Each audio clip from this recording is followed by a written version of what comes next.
Hello everyone. We'll give a short description on how the social engineering attacks takes place.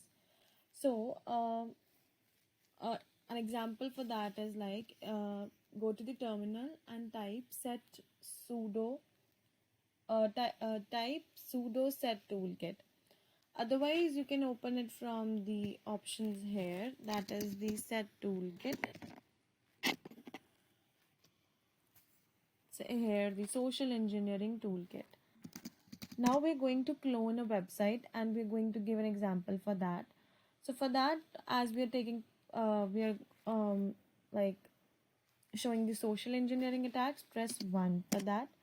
For the next option, select 2, that is website attack vectors, and press enter. Now here we'll be gaining the credentials, so that for that type 3, and then as we're cloning the website, type 2, that is the site cloner. Now it is asking here us to enter the URL that we are going to clone. So we'll be entering the URL of the website that we want to clone. So here we're cloning https www.facebook.com. Now it will initiate the scan. Now the next thing we need to do is that we need to open the Windows machine or the next target machine, and we will be typing the same IP address as given here. Now similarly, to do that, let's open here the Windows machine is given, so we'll type the same IP address, that was 192.168.86 and 112. So it will open up the URL. So here let's enter the credentials.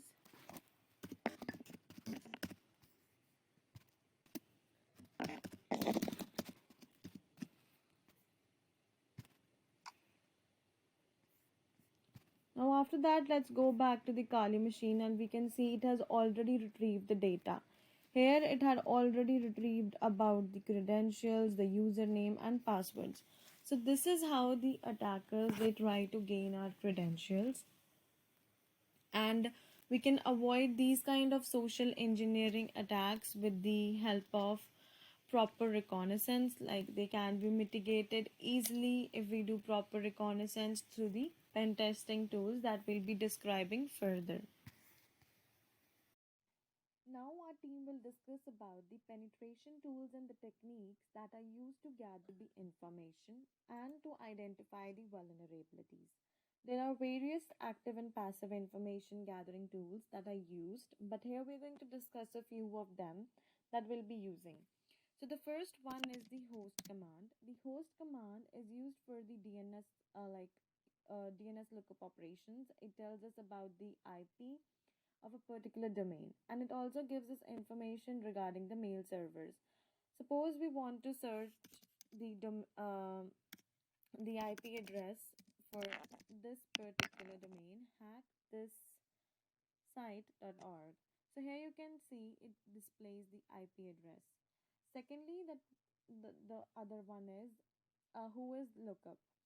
Who is lookup is a query and response protocol. It is used to query the database, which serves information about the registered users of the internet. So here, if we want to search of the same website, the domain, it displays a wide range of information.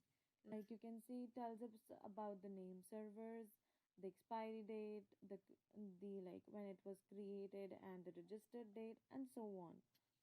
Another one is Nicto.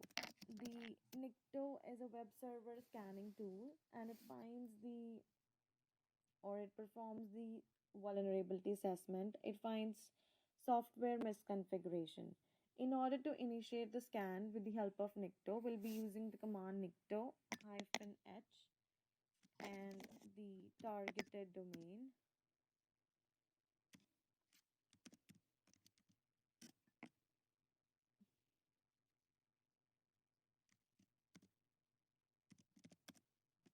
and here you can see it displays the information regarding that. And the last one is the nmap. The nmap is a network mapper. It is used for the network discovery and the auditing, and moreover it it's like the network mapper. um it's like used for the network discovery and auditing. It helps us to discover the network host, the different services, open ports, and so on. It gathers the information regarding the firewalls and packet filtering system. So for that we use a command sudo nmap hyphen sv. So here it searches about the services and the version and the targeted domain or the IP.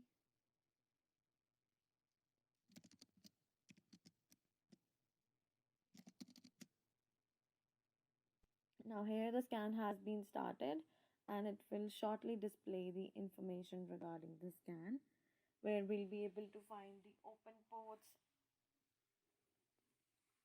and the services which are currently running.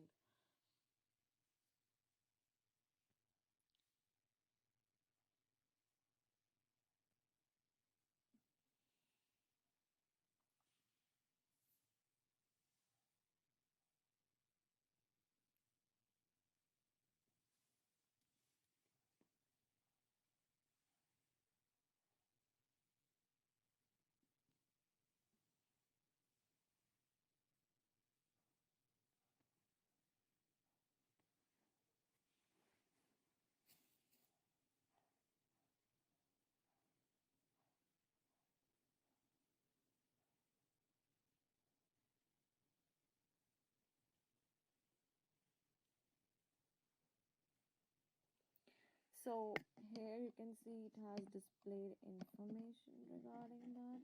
Like it displayed all the open ports which are currently displayed here.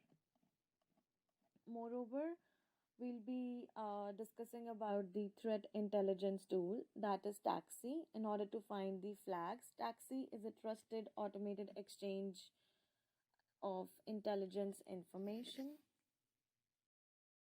Hello everyone, my name is Dirga Mahajan and today I'm representing Group B. Our topic for today is Threat Intelligence using TAXII. Here, TAXII stands for Trusted Automated Exchange of Intelligence Information, which is an application layer protocol for the communication of cyber threat information in a simple and scalable manner.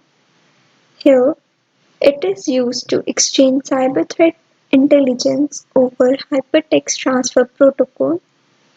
Now, for doing this project, we need a Linux machine and a web browser.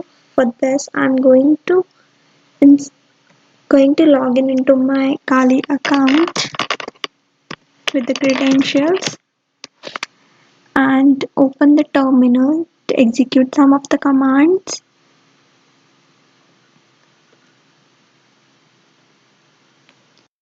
Firstly, I will update the Kali packages. For this, I'm going to type sudo apt update. It will update all the required Kali packages. Now I will install curl.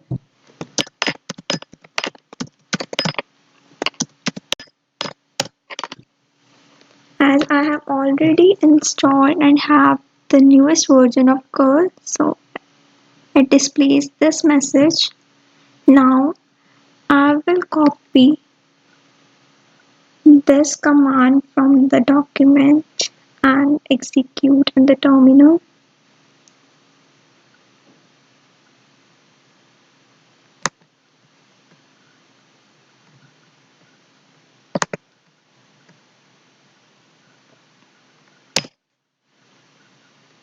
It will bind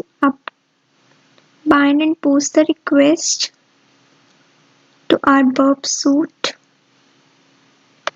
For doing the threat intelligence, we also need a software named Burp Suite. It is the interface of Burp Suite.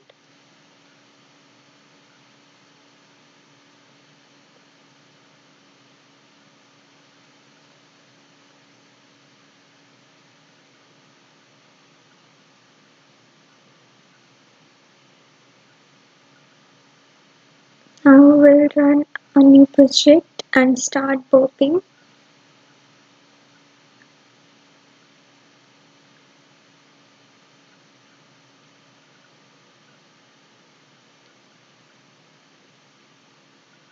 In the proxy, we will go to this we will turn off this intercept, and in the options, we will bind this address to the IP address of our machine.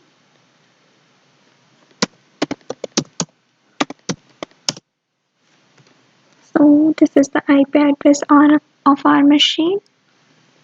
So we will edit this address. You can see this is the IP address of our machine. Press OK. Now we'll go to the terminal again and execute the above mentioned command with the IP address of our machine.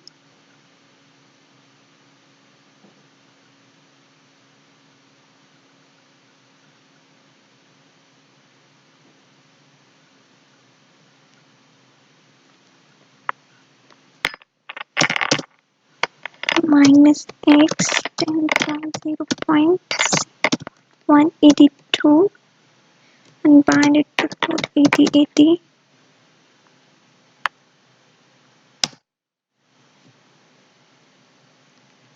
It will post our request through the Burp Suite. We can see here to find this site which we have posted through the terminal.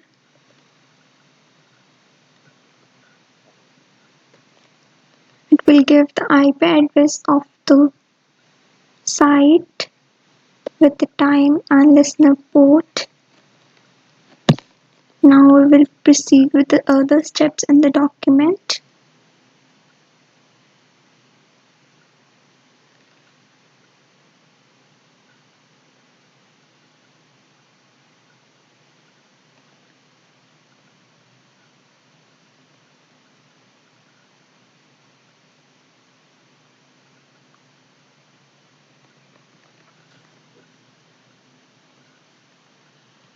Here are the two tabs, request and response.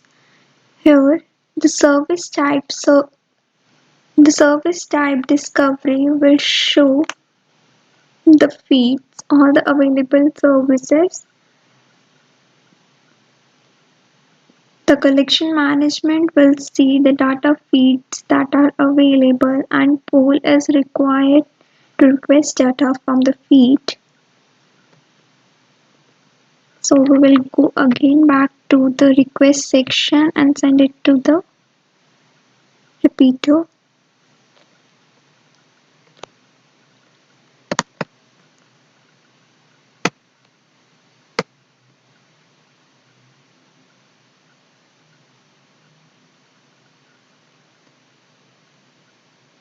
Now we will go to the repeater section and change this TAXII into TAXII data, which is the folder.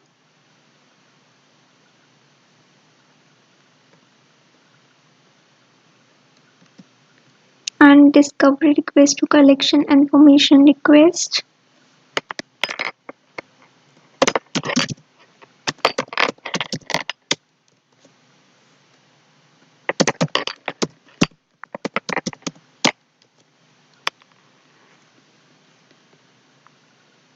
And click on the send button to get the response. So here we get the response.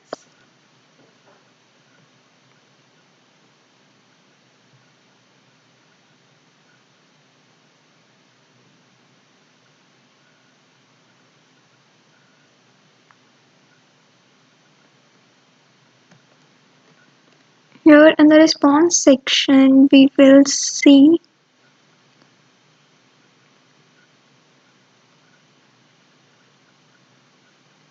guest.fishtank.com, which is the feed we need to poll.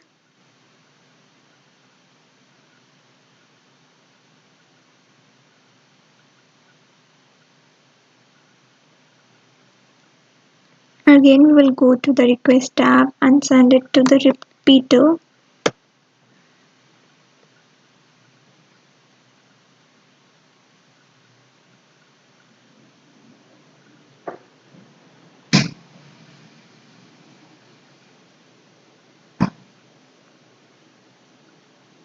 Now we will change this. We will edit this request section and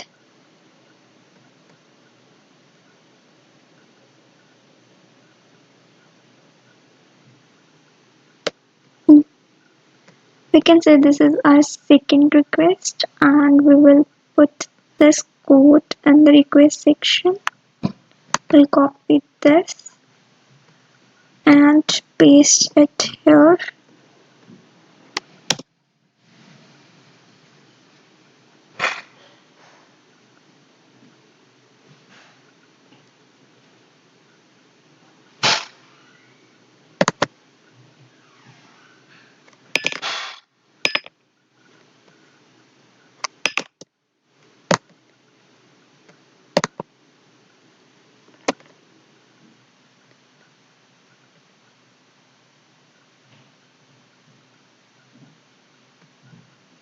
And we'll send the send button.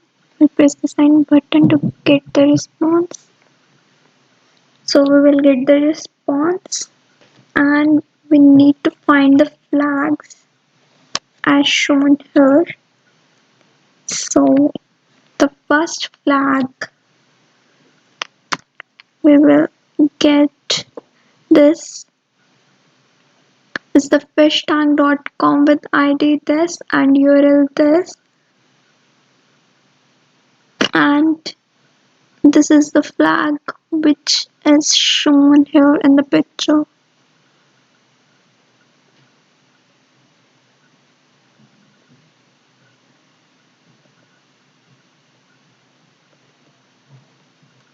This thing is shown here.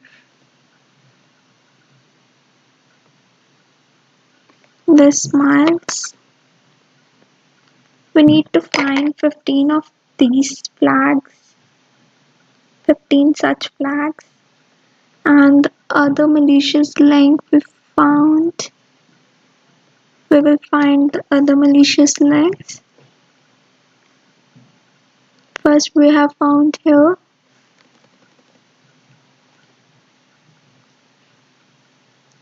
We look for such things.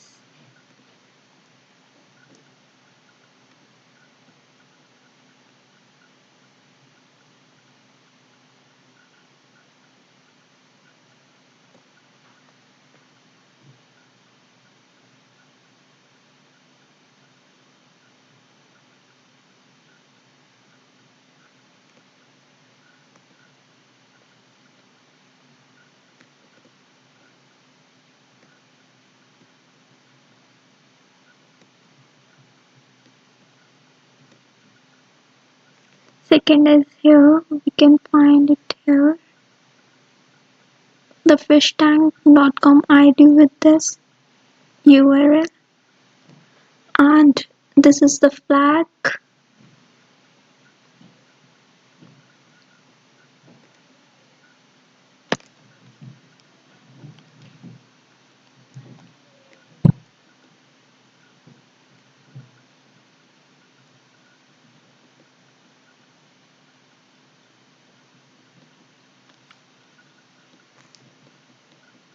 Next is here, third one, and this is the flag. This is the site with indicated description was identified by the phishtank.com as a phishing email.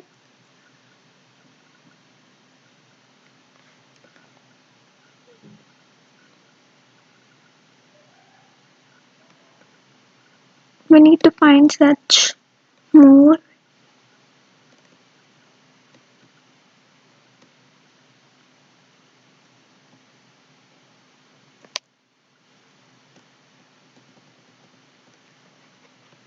Here is one more,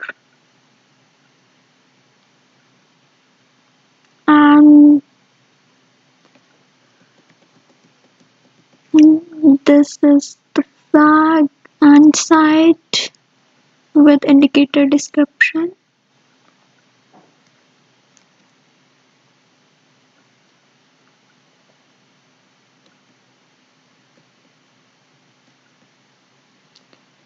Next, malicious link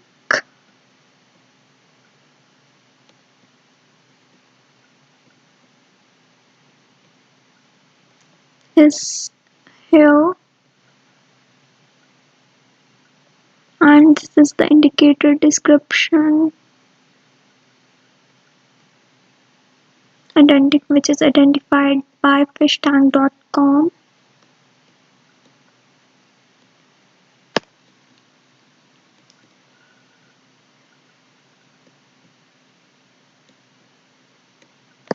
Here is one another.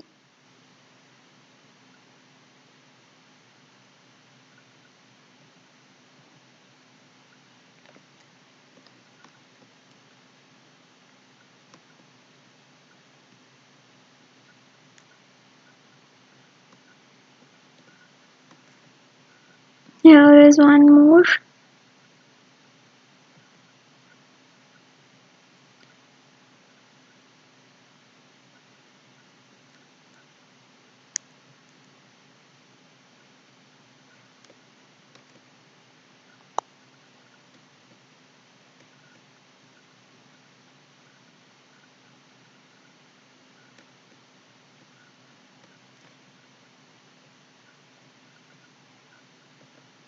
Here is one more. Malicious URL link founded by fishtank.com.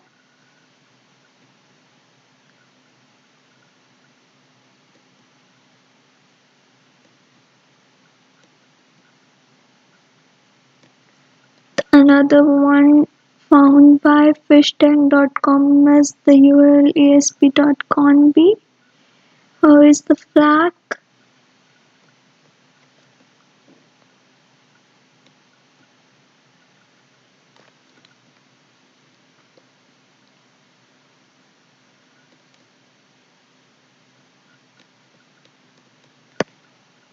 Here is one more with malicious ID 5664116, and this is the flag.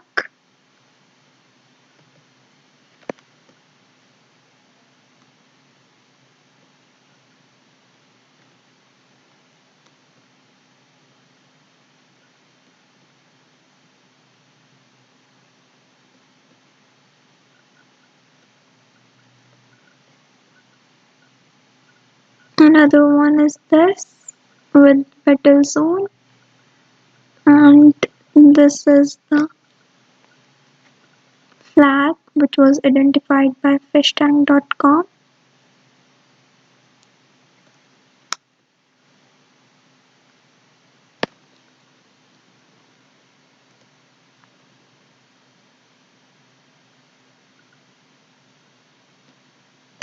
Next one is here, Crptool.pontoff.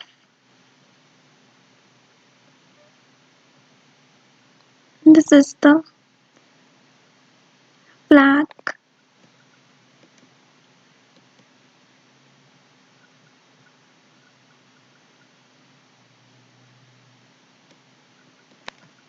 The another one is here with foam pokers, and this is the flag.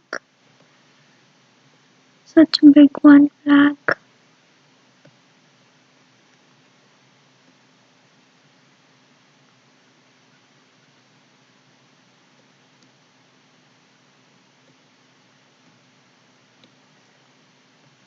Here is one another, that is an itnet.in portal.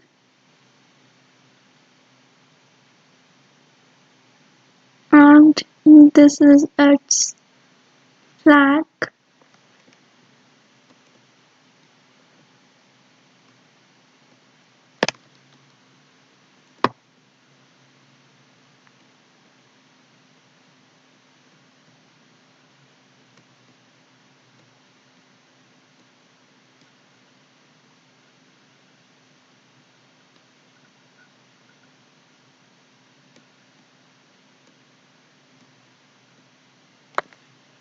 So this one the another flag, another malicious link with the flag here.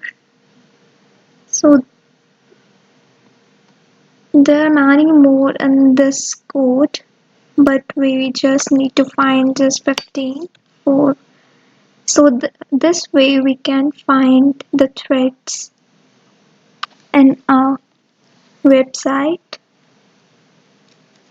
we can use. So this is how we can do threat intelligence using TAXII in a Burp Suite software. That's all. Thank you and have a nice day.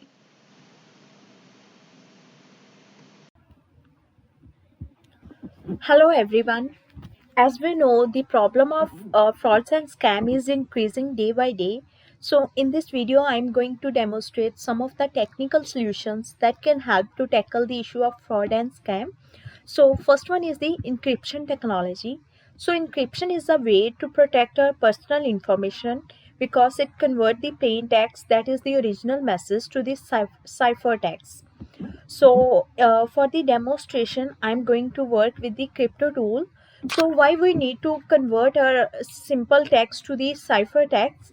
That because these scammers can get easily access to our devices, and if we store our personal information in a simple or in a plain text, they can easily get that information, as well as when people share their information through emails or through text messages. If they share their message without encryption, then it's easy for the scammer to utilize various technologies and to get access to that information, and they can utilize that information to commit any fraud.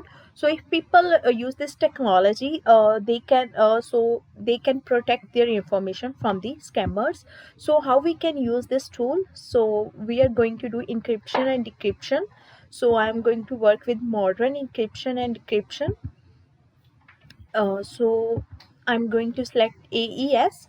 So I'm going to like convert my plain text to the cipher text. So I have to select the encrypt option over here. So we can select various key size, that can be 192 or 256 or 128. So here is the key. So let's assume the example that we are going to do message like this: my credit card number is 101. So we have to click on the next button. So it gives the output like this. So let's assume the example that we are going to share our like credit card number through the emails with someone else. That if we do the message like this, my credit card number is 101. So if scammer utilize any technology and they can access to that emails through any attacks, then they can get our credit card number very easily and utilize that information to commit any fraud. But instead of it, if the people use this technology and they can share their message in an encrypted way like 677A84, so it get complicated for the scammers to read this message and get meaning of this message. So it's just a simple example that people must utilize this emails this technology to send any emails or when they send their personal information. So apart from this technology, people can also install the another block spam callers applications. Some of the applications such as the Truecaller and many more, they can help to detect and identify and to block the spam callers. So people must install these type of applications to protect themselves from scam callers. Apart from this, people can use the another technology, that is the scam advisor. So as we know, people mostly prefer to do online shoppings nowadays. So how they can use scam advisor? It helps to detect if the website is a fake or legitimate. So if people want to do any like shopping or do any transaction through any website, they must check, firstly check that website is a legitimate or the fake. It helps to protect themselves from the scammers. So apart from this, people must use the firewall and antiviruses. As we know, most of the scams and fraud occur just because people get nowadays most of the phishing emails that contain malwares. So when people get messages like you won a lottery, you have to click on this link and fill all the information regarding your personal information. So when people get these type of messages, but instead of it, they if they utilize like firewalls or antiviruses software to their devices, then they can get alerts that it's a phishing, that it's a malware email. So it helps to block that malware emails. So these are some of the technical solutions that can people can use to protect themselves from the scammers. So thank you very much.